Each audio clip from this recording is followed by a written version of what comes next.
Hello everyone, this is James Shore with another test-driven JavaScript video. I'm recording this on March 5th, 2013, picking up right where we left off in the last episode. In this episode, we are continuing our chapter on design and abstraction. And in the last episode, what we'd just done is we'd done a design review. We went through all of our code and we figured out what the problems in that code were, and we were looking for possible opportunities to improve it. And this, by the way, is called reflective design, or I call it reflective design. And it's a really key part of agile design, which is evolutionary design. Evolutionary design is constantly modifying and improving your design as you go to always make it better this week than it was last week, and to always make it easier to make changes, even changes that you don't predict.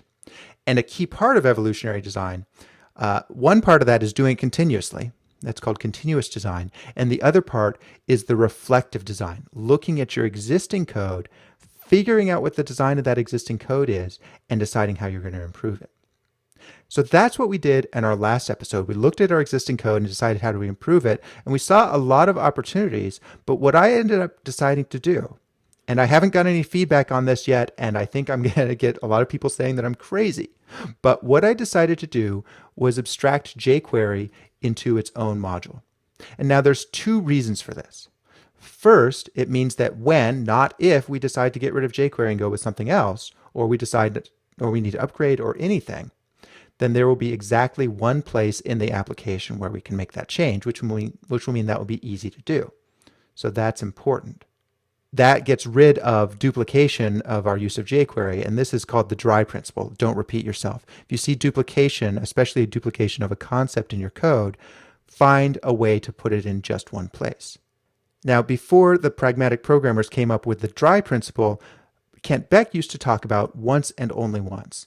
And it seems like the same thing. It's basically once and only once says every concept in your system have one place for it and only one place.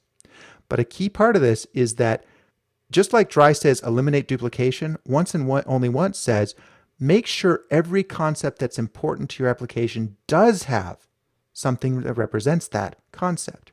Do it once and only once. So there's a little bit more to that than the dry principle. What I'm getting at here is that we have, as we look at our code, we see a fairly important concept involving dealing with DOM elements. Sending events to them, listening for events on them, understanding where they exist in the page. And we don't have that concept represented in its own place in the code. That's what I think abstracting jQuery will allow us to do. I think we can create a module or probably a class that's all about DOM elements. That's what I want to start with. I want to create a DOM element abstraction, and what we'll use in that abstraction is jQuery, and that will be the only place in our system that we use jQuery if I can get away with it. So let's start out by creating that DOM element test and DOM element production code. Close this stuff down. We'll go ahead and just get our basic stuff going. And we'll see if we can get something to fail.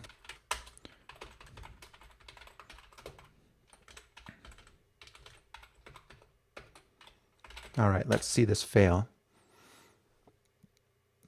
Globals again.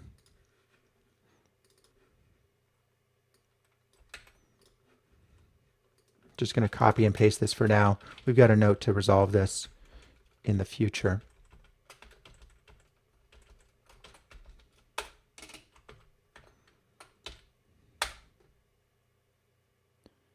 Okay. Nothing should fail. Failed. Good. So that means our test is running.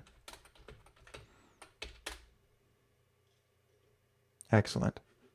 Let's just take a quick look at our testacular configuration. Yeah, it's loading everything that's in our client directory. So that's why that worked. Good. Good. All right, so we have our module. Now, what do we want to do with it? Let's take, now, the idea of once and only once is have a spot for every important concept in your system. And I think DOM elements are an important concept. Now you might say, well, we already have jQuery to represent DOM elements, and we already have the basic DOM API to represent DOM elements. Why do we need another one? Well, the reason for that is that those aren't under our control. And what happens is when you create your own place to represent a concept, then as you discover how your specific system uses that concept, you can make high-level methods and functions around those ideas. And this is a little hard to explain without actually having something to show, so we're just going to do it. But I think what you'll see is that as we work with DOM element, we're going to of course use jQuery inside of here, and we'll use the basic DOM API when necessary. But those will be fairly low level, and what we'll expose from our own DOM element as abstraction is going to be higher level. And I think that's where a lot of the gains in our design quality will come from. Now, I could be totally wrong, in which case you can all say, I told you so. But that's what I'm thinking is going to happen based on my experience doing other things. Now, I have not tried this in advance. I haven't done any more planning than what I've shared with you here, because I think, we're discovering how this works together is going to be a lot more interesting and educational if I had just sort of all worked it out in advance. Because, of course, Agile design is about working this out as you go. And so I want you to see that. What that means is I don't know where this is going to go, so we're going to find out together. But based on experience, I can tell you, whenever I've made an abstraction like this to encompass a core concept in my domain, it's always paid off. I haven't always gotten the abstractions right, and sometimes I've had to refactor them, but it has always paid off, and I'm 99% sure it will pay off in this case too. All right, enough talk. Let's get to it. What do we want to put in this DOM element abstraction?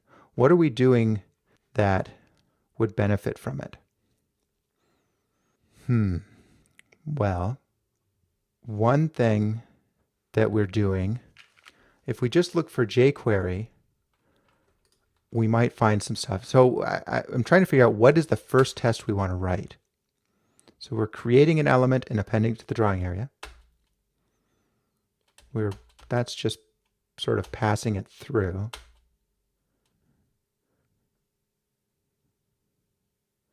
We're passing it through here. We're triggering events on it. I think we could probably get a lot of win out of the event handling stuff. Yeah, if we move our event handling stuff into this DOM element and also our page offset stuff, I think that would be a win. Let's try that. Now, how do we get there from here? How do we move this stuff into DOM element? Well, can we just move the functions? Now, I want to write tests on it, but sometimes when you're refactoring, it's easier to move and rely on your existing tests before writing new tests. That's what I think we want to have happen here. Let's start out with something really basic. Let's see if we can put send mouse event inside of DOM element. Yeah. Or better yet, what if we put page offset inside of DOM element? Would that be helpful? Yeah, page offset and relative offset over in the production code, those are sort of fundamental things that we're doing that also stand alone really well. Okay, so let me explain. What I'm looking for here is I'm looking for a lever to pull. When you're refactoring, what we're doing here is called the extract class, or more properly at this point, it's sort of an extract module refactoring. And that's always a kind of a challenging refactoring to do, because you don't want, if you do it too aggressively, then you'll break everything. So I'm looking for the sort of the lowest level functions that I can bring over to start this process. And I am thinking that bringing over relative offset will do that for us. So let's see if we can do that. Let's go ahead and move DOM element relative offset over. Now, to start with, I think I'm just going to expose this on our WeWikiPaint global variable. Because we're going to write some code to initialize that global variable in multiple places, and I'm not exactly sure which order it's going to run into, I'm going to modify this to say that WeWikiPaint equals the existing value of WeWikiPaint or an empty object. I think that will basically allow us to create our global variable in multiple places without any problems. So let's see if that works. Of course it didn't because of global issues.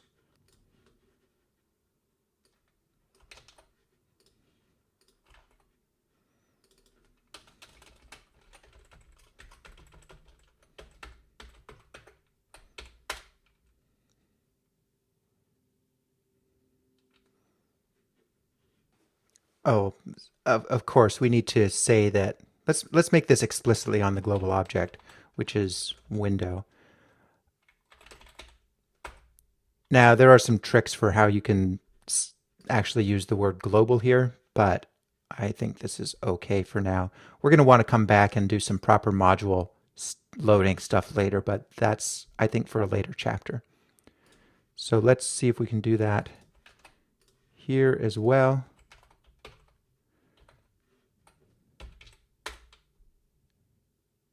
Yeah, there we go. Okay, we've got our function defined, but now I want to say WeWikiPaint.RelativeOffset is a function. Just sort of sneaking up on this, want to get to the point where we can call the function out of a different, missing a semicolon, out of a different module than we're using now. This is the first time for WeWikiPaint we've actually gotten multiple modules on the client side. So it's a bit trickier. Now, I wonder, now that we've got that working, can we just say return WeWikiPaint.RelativeOffset element page X, page Y? Yeah, we can. Good. That's good. I'm going to leave this in here because I don't think we're done with that refactoring, but we're definitely making progress. Now let's go ahead and bring over the page offset function and have it work in the same way. Now, if you're just joining us in this episode, these functions here basically look at a DOM element, and given either a relative coordinate relative to that DOM object gives you the page coordinates, or vice versa. So you can see how that's pretty handy. And actually, jQuery won't do that for you, at least not that I've seen. It's always possible that I missed a function in the documentation. That happens fairly often. Okay, we've got the new function in here, but I don't believe we're using it yet. No, so same thing. Let's return page offset drawing area relative X, relative Y. And that should still work. Good. But that is not quite enough. I mean, we're definitely making progress here.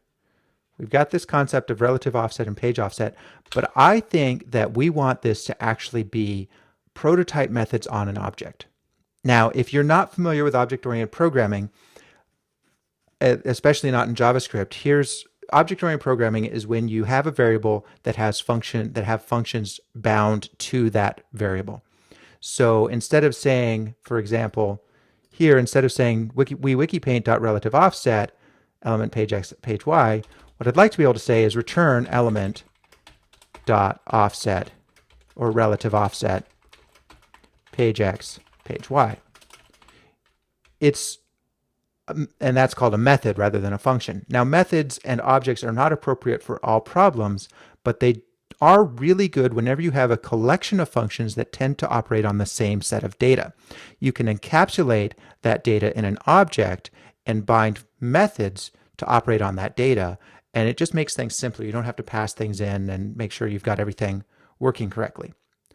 So that's what I would like to do. Now, looking at the time, looks like we're about out of time.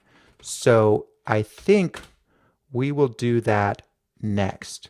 We've made sort of basic progress on starting to move functions out of client and client test and into this new DOM element module, which I think will become a class.